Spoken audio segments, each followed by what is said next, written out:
Good morning, Harvard, and good afternoon, Yale. Today we are catching back up with where we were with the revolution and starting right at the end of the revolution. So, as you might remember from seventh grade, the US had a few problems right at the beginning after the revolution. One was they had no money, and the second biggest one was they had no government.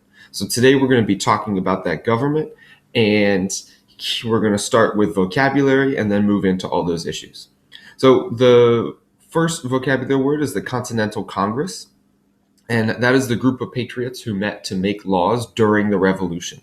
So the Continental Congress ends with the end of the revolution and when they adopt that first government. And a lot of the things that are going to be involved in making the government involve compromise and they involve consent. And consent just means agreement. Um, and I'm going to be talking a lot about the federal government versus the state governments. And so remember, the federal government is the central government for the whole USA. It's based in Washington, D.C., and they're the ones that make laws that the entire country has to follow. That's where Congress is, that's where the president is, that's all that stuff. And last one is the word ratify. This is going to be used right at the end. Ratify means to agree to or consent to. So the government that they formed right at the end of the war was called the Articles of Confederation. So they needed a government because they needed something to build roads, they needed something to have an army, they needed something to control all the things that needed control. But the Articles of Confederation were too weak and they didn't give the federal government enough power. I don't know what's going on here. You can't see the bottom one. But the ways that they didn't give it enough power was they didn't give it the power to raise taxes. So they didn't have any money to build roads or to build schools or anything. They didn't have an army. Each of the states had their own little armies. So there was no like powerful central army. And then the last one was they didn't really have the power to make laws for the entire country. So the central government, the federal government, was so weak that it really couldn't do anything to help the states out. Each of the states was supposed to do stuff by themselves.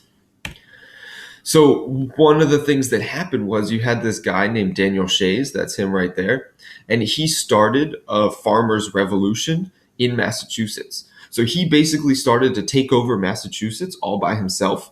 And because there wasn't a federal government, there was no federal army, Massachusetts had to send its little army to fight against him, and he beat it.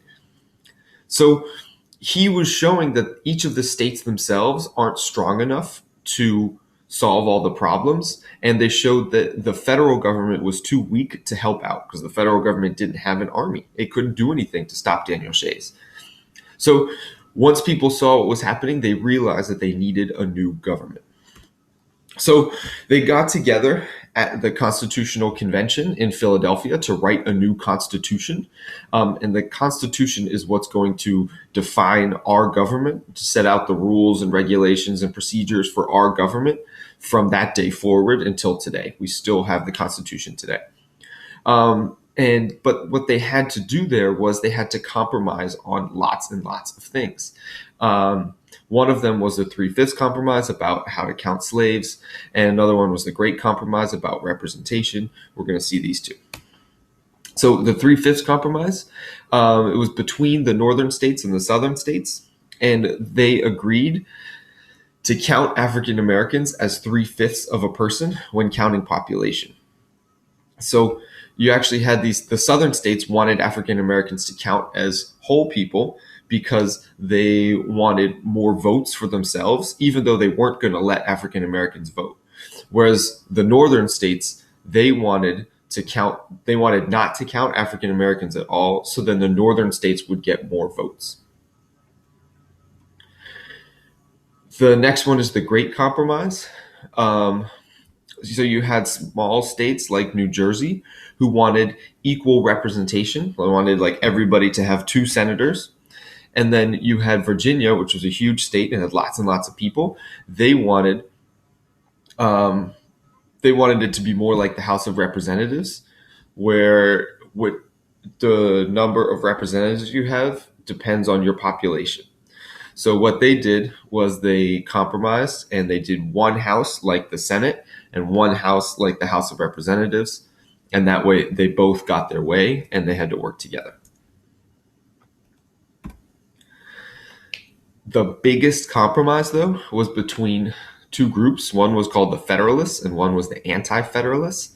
And Federalists, they wanted the federal government to have lots of power. They wanted, because they saw Shays' Rebellion, they saw that the federal government needed power in order to make things work. So they wanted to give the federal government lots of power. But the Anti-Federalists were against that because they wanted them to not have power because they were afraid of it turning into a king like England had. So you've got some people want power, some people want not very much power. I like to think about this like Goldilocks and the Three Bears. So the Federalists, they wanted a government that was maybe a little too strong. The Anti-Federalists wanted a government that was maybe a little too weak, right? Just like Goldilocks trying the porridge that was too cold or too hot. And so what they did was they compromised and they got a just right government, kind of like the middle bear, right? They're compromising and what ends up happening is in the middle. So they both agreed to make a strong government, but they decided to introduce a Bill of Rights to protect the rights of individuals from the government. So you have this strong government, but then you also have protections that stop that government from being able to do things like a king. So here are the Bill of Rights. Take a second and get these down on your paper. Make sure you remember which ones are which.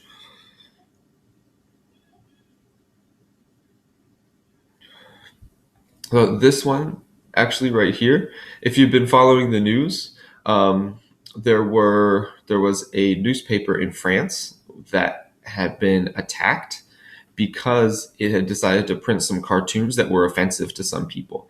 And under French law, they had freedom of speech. They were allowed to print those cartoons. And so a lot of French people were very surprised and scared that that newspaper was punished not by the French government, but by people who disagreed with its cartoon because that was going against freedom of speech.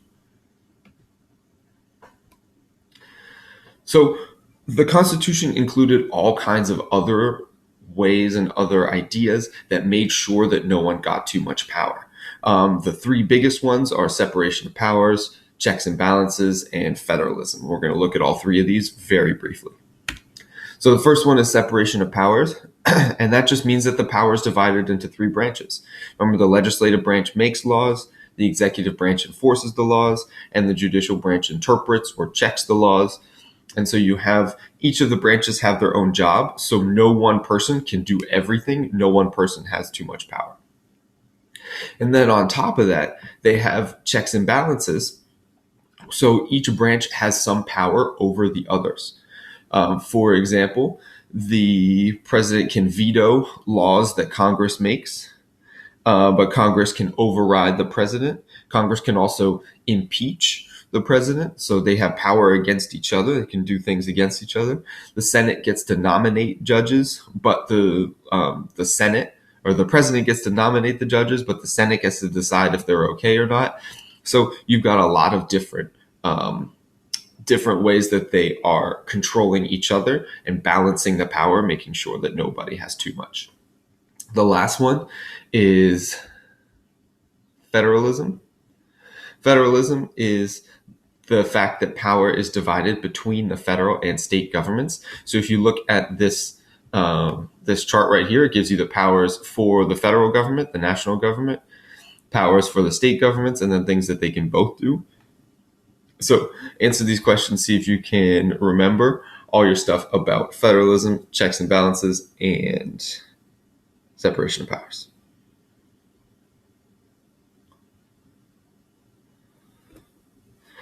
So with all of these protections in mind, federalism, checks and balances, separation of powers, Bill of Rights, now people thought that this Constitution was good enough, it was just right, didn't give the government too much power, didn't make it too weak, but it was right there, right in the middle.